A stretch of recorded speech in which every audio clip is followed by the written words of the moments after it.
Capítulo 2. O homem mais rico da Babilônia. Era uma vez, na antiga Babilônia, um homem muito rico chamado Arcade, conhecido em toda parte devido a uma imensa riqueza, tornara-se igualmente famoso pela liberalidade. Mostrava-se generoso com os mais necessitados e com a família, sendo um homem pródigo em suas próprias despesas. Entretanto, a cada dia sua riqueza crescia mais rapidamente do que podia gastá-la. E houve alguns amigos da juventude que vieram até ele dizendo-lhe: "Você, Arcade, é mais venturoso do que nós. Você se tornou o homem mais rico de toda a Babilônia, enquanto nós lutamos para sobreviver. Pode usar as mais finas roupas e degustar as mais requintadas iguarias, enquanto nós devemos nos dar por satisfeitos se apenas propiciamos à família uma indumentária decente ou a alimentamos da melhor maneira possível. Contudo, alguma vez fomos iguais. Tivemos o mesmo professor, participamos das mesmas brincadeiras, e nem nos estudos nem nas brincadeiras você se sobressaiu mais do que nós. E nos anos que se seguiram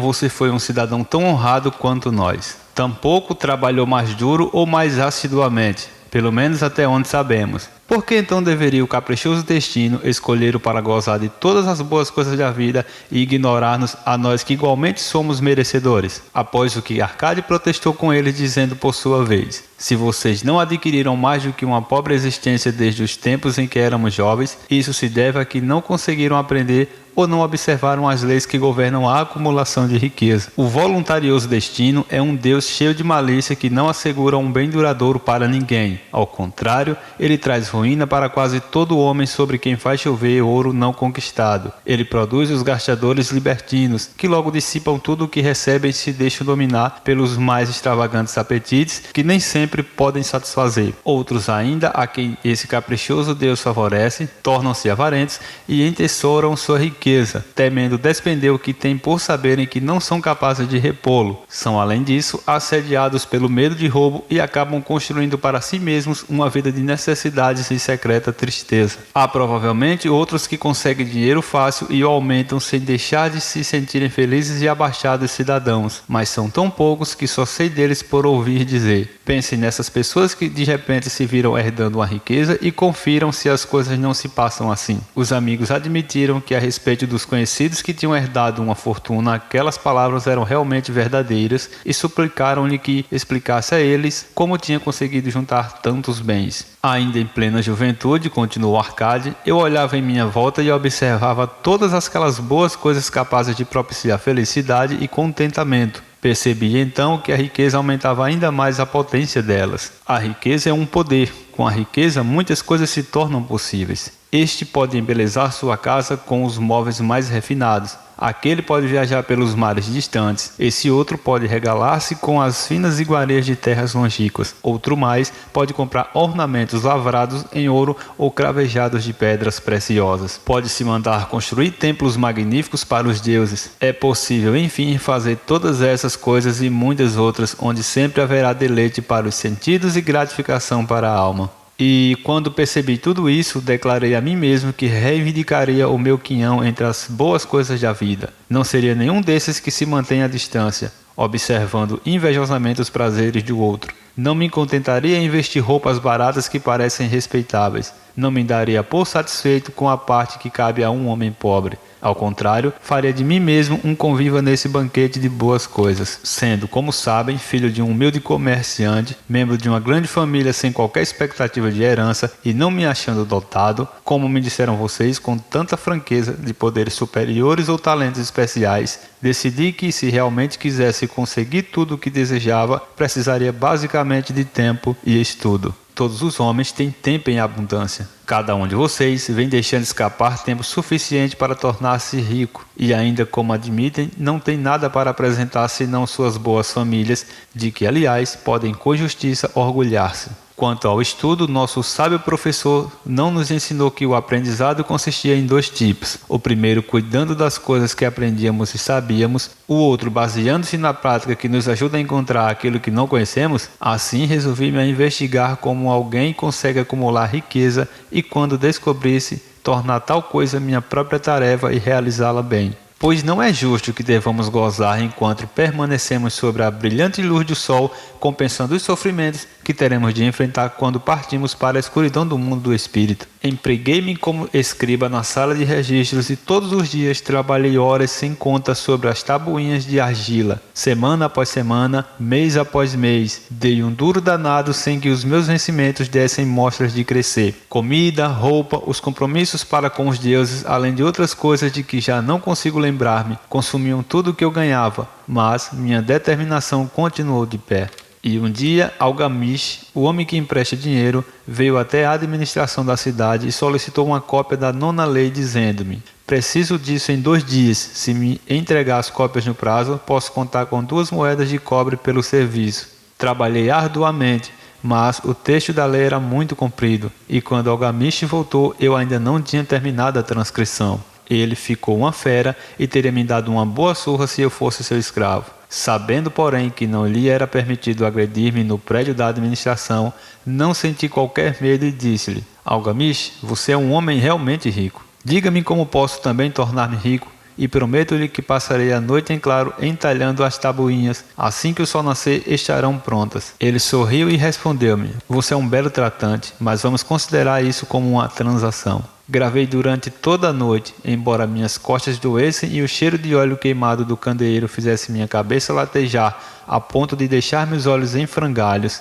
Mas quando ele voltou, em plena alvorada, as tabuinhas estavam prontas. Agora disse-lhe: cumpra sua promessa. Você fez a sua parte em nossa transação, meu filho. Disse-me ele com benevolência, e estou pronto para fazer a minha. Vou lhe falar das coisas que deseja saber, porque estou envelhecendo, chegando à idade em que já não se consegue segurar a língua. E quando a juventude busca o conselho dos mais velhos, ela recebe a sabedoria dos anos. Muito frequentemente, porém, a juventude pensa que o idoso detém apenas a experiência dos dias que se foram e por isso não a aproveita. Lembre-se que o sol que brilha hoje é o sol que brilhou quando seu pai nasceu e que continuará brilhando quando seu último neto tiver passado para o mundo dos mortos. Os pensamentos da juventude, continuou ele, são luzes resplandecentes que brilham como meteoros que muitas vezes tornam o céu reluzente, mas a experiência dos mais velhos assemelha-se a estrelas fixas que, sem mudar de lugar, auxiliam o marinheiro a orientar o seu curso. Guarde bem minhas palavras, pois do contrário deixará de assimilar a verdade do que lhe contarei e pensará ter sido em vão todo o trabalho que teve durante essa noite. Então ele me olhou com perspicácia por baixo das peludas sobrancelhas e disse num tom lento e enérgico: achei o caminho para a riqueza quando decidi que conservaria comigo uma parte de tudo o que ganhasse, e assim fará você. E continuou me olhando com uma insistência que parecia ir ao fundo de minha alma, mas não disse mais nada. É tudo? Perguntei. Foi o suficiente para transformar o coração de um pastor de ovelhas no coração de um emprestador de dinheiro, replicou ele. Mas tudo que ganho não vem mesmo para o meu bolso? Perguntei. Nada mais falso, respondeu ele. Você não paga pelas roupas e pelas sandálias que usa? Não paga pelas coisas que come? Consegue viver na Babilônia sem fazer despesas? O que tem para apresentar do que recebeu no mês passado? E de tudo, quanto ganhou no último ano? Louco, você paga a todo mundo, menos a si mesmo. Idiota, está trabalhando para os outros. Bem melhor do que isso faz o escravo que trabalha para o seu dono em troca de roupa e comida. Se guardasse para si mesmo 1/10 de tudo o que ganha, quanto teria dentro de 10 anos? Meu conhecimento dos números não me desamparou, e respondi: ora, o equivalente a 1 ano de trabalho. Pois está dizendo apenas meia verdade, retorquiu ele.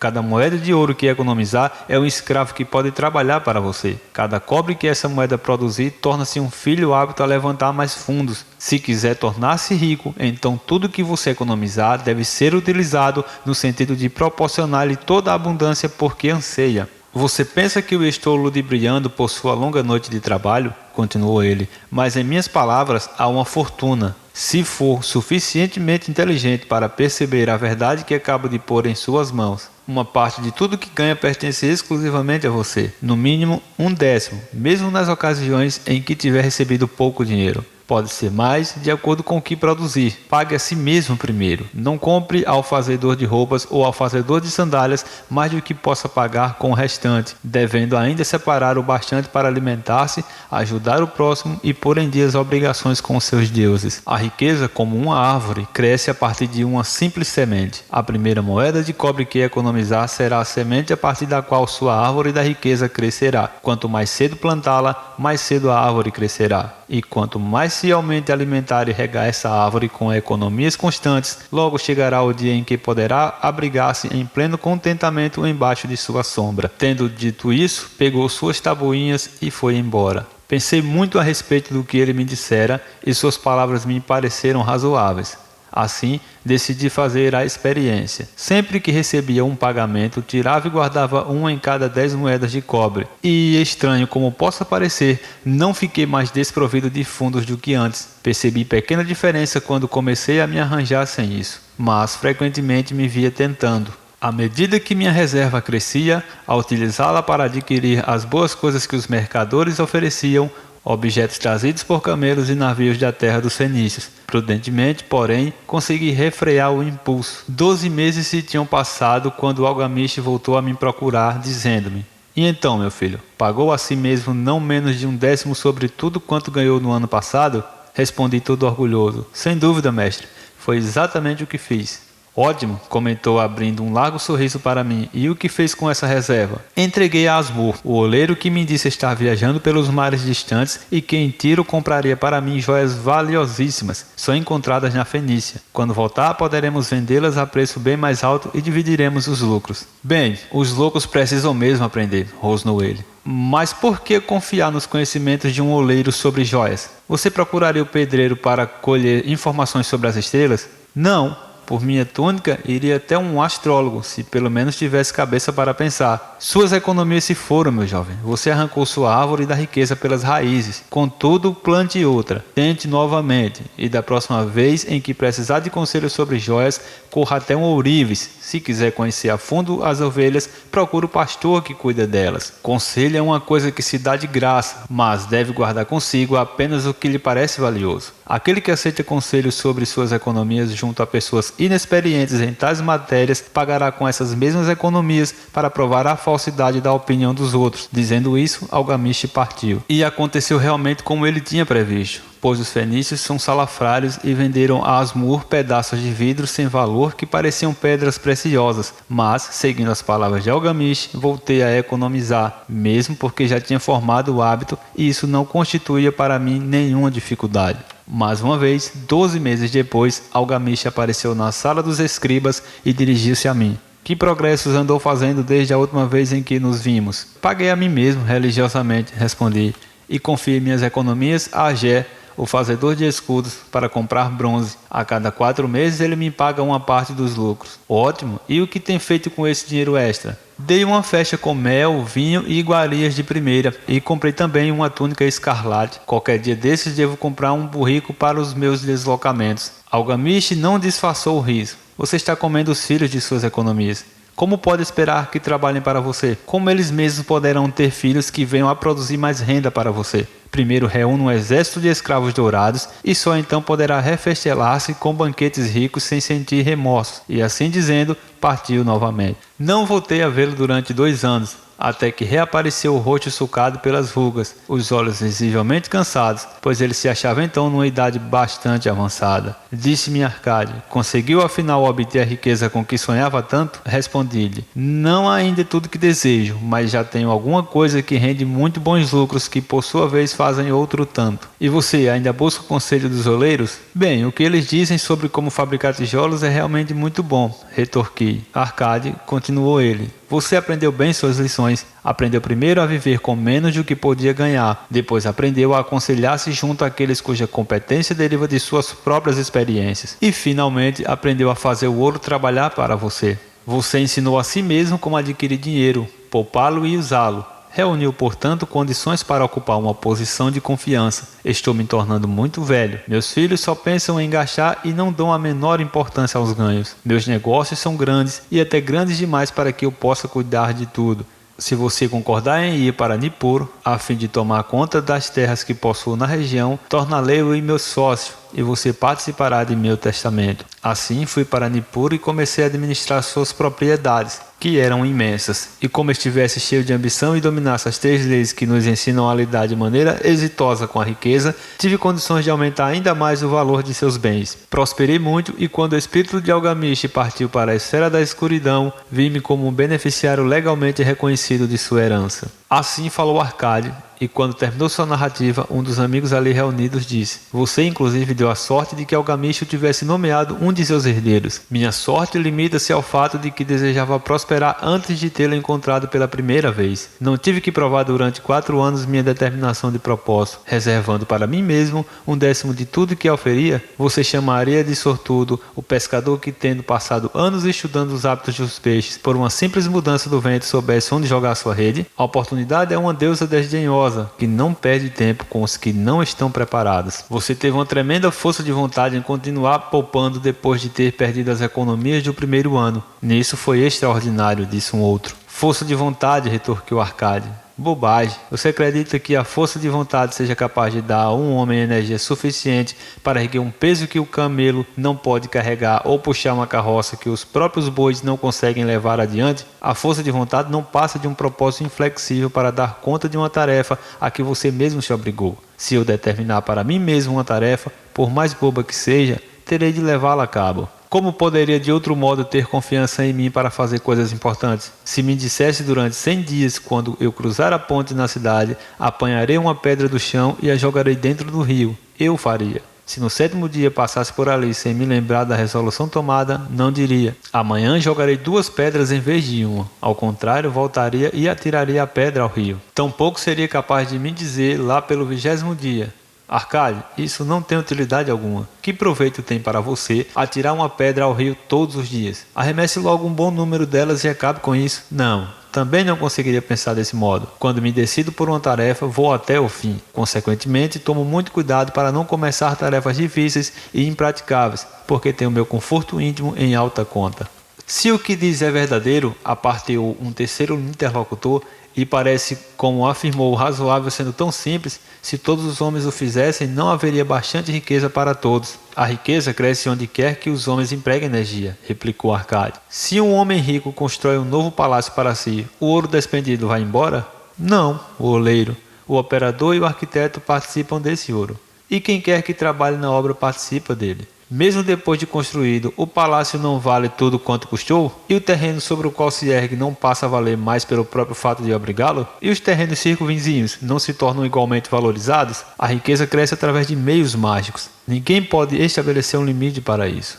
Não construíram os fenícios grandes cidades em costas inóspitas com a riqueza proveniente de navios mercantes? O que poderiam nos aconselhar para que também nós nos tornemos ricos? Perguntou um outro dos amigos. Os anos passaram. Não somos mais jovens e não guardamos nada. Aconselho-os a fazer uso da sabedoria de Algamish e dizer a si mesmos: uma parte de tudo que eu ganhar pertence a mim. Digam isso pela manhã assim que acordarem, à tarde, à noite, em todas as horas do dia. Digam isso a si mesmos até que as palavras se transformem em letras de fogo gravadas no céu. Impregnem-se com a ideia, ocupem toda a alma com esse pensamento e assimilem tudo que lhes pareça sábio. Separem não menos de 1/10 e economizem. Façam todas as despesas necessárias, mas poupem primeiro essa pequena quota. Cedo vão experimentar a deliciosa sensação de um tesouro cuja posse cada um de vocês tem legitimamente condições de reivindicar. Quanto mais ele crescer, mais se verão estimulados, vibrarão com uma nova alegria de viver, encararão a possibilidade de maiores esforços para ganharem mais, pois não estarão reservando sobre os lucros maiores a mesma porcentagem. Aprendam, portanto, a fazer com que seu tesouro trabalhe para vocês. Tornem-no seu escravo. Façam seus filhos e os filhos de seus filhos trabalharem para vocês. Assegurem uma renda para o futuro. Olhem para os mais idosos e não esqueçam que dia virá em que também vocês estarão velhos. Por isso, investam seu tesouro com toda a cautela do mundo. Taxas usurárias de retorno são sereias enganosas que contam naturalmente, mas para lançar o incauto contra as rochas do desperdício e do remorso. Providencie para que sua família não deseje que os deuses o chamem para o reino deles, e sempre possível garantir tal proteção com pequenos pagamentos a intervalos regulares. Por isso, o homem previdente não perde tempo esperando que apareça uma grande soma, a fim de utilizá-la em tão prudente propósito. Busquem o conselho dos homens sábios, procurem informar-se com pessoas cujo trabalho cotidiano é o manuseio do dinheiro. Deixem que elas as protejam de erros como os que eu mesmo cometi ao entregar minhas economias a Asmur, o olheiro. Um retorno pequeno e certo é uma coisa mais desagradável que o risco. Aproveitem a vida enquanto estiverem aqui. Não exagerem nem tentem economizar demais. Se 1/10 de tudo que ganharem é o que vocês podem confortavelmente poupar, contentem-se com essa porção. Por outro lado, vivam de acordo com suas rendas e não sejam sovinas nem temerosos ao gastar. A vida é boa e rica com coisas que valham a pena e causem prazer. Seus amigos agradeceram-lhe por aquelas palavras e se foram. Alguns mantiveram-se em silêncio, porque não tinham imaginação e não podiam entender. Outros mostraram-se sarcásticos, porque pensavam que um homem tão rico deveria compartilhar sua fortuna com velhos amigos menos afortunados. Um terceiro grupo, entretanto, parecia ter nos olhos uma nova luz. Perceberam que Algamish tinha voltado regularmente à sala dos escribas, porque estava observando um homem que por seus próprios esforços saía da escuridão para a luz. Quando esse homem achou a luz, um lugar esperava por ele. Ninguém podia ocupar esse lugar sem que pelos próprios esforços chegasse à compreensão, ou seja, até que estivesse pronto para a oportunidade. As pessoas desse terceiro grupo foram as únicas que, nos anos que se seguiram, continuaram visitando Arcade, que as recebia cheio de contentamento. Reunia-se com elas e transmitia-lhes de bom grado sua sabedoria, como gostam sempre de fazer os homens de grande experiência, e assistia-os quanto a investirem suas economias naquilo que trouxessem lucros com segurança, evitando que apostassem em coisas que não rendessem dividendos. O momento decisivo na vida desses homens ocorreu quando compreenderam a verdade que tinha passado de Algamish para Arcade e de Arcade para eles. Uma parte de todos os seus ganhos pertence exclusivamente a você.